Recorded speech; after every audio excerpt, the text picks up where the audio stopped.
యుద్ధానికి వెళ్తూ ఎవరైనా కత్తి మర్చిపోతారా? అలాంటిది ప్రమాణ స్వీకారానికి వెళ్తూ గెలుపు ధృవీకరణ పత్రాన్ని మర్చిపోయి వెళ్తారా? తమిళనాడు అసెంబ్లీలో ఇదే వింత ఘటన చోటు చేసుకుంది. ఇప్పుడు టీవీకే ఎమ్మెల్యే ఎస్ కీర్తన ప్రమాణ స్వీకారం ఆగిపోయింది. 29 సంవత్సరాల అమ్మాయి మంత్రి పదవి దక్కించుకుంది. ఈ రోజు ఎమ్మెల్యేగా ప్రమాణ స్వీకారం చేయబోతుంది.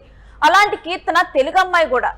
అలాంటిది గెలుపు ధృవీకరణ మాత్రం మరిచిపోయి తను అసెంబ్లీకి వెళ్ళటం జరిగింది. ఇక దీంతో ఏం చేస్తారు అధికారులు? రూల్స్ అయితే రూల్సే కదా, ఎవరి కోసం రూల్స్ అయితే బ్రేక్ చేయలేరు. కాబట్టి సర్టిఫికేట్ లేకపోవడంతో ప్రమాణ స్వీకారానికి అధికారులు బ్రేక్ వేశారు. శివకాశి ఎమ్మెల్యే కీర్తనకు దీంతో నిరాశ తప్పలేదు.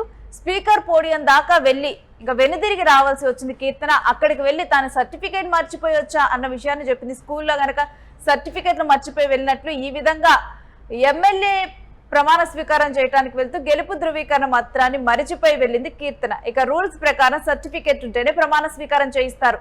నిబంధనల విషయంలో అధికారులు వెనక్కి తగ్గమన్నారు. ఇక చేసేదేమి లేక కూడా స్పీకర్ పోడియం నుంచి వెనక్కి తగ్గి కీర్తననే వచ్చేసింది.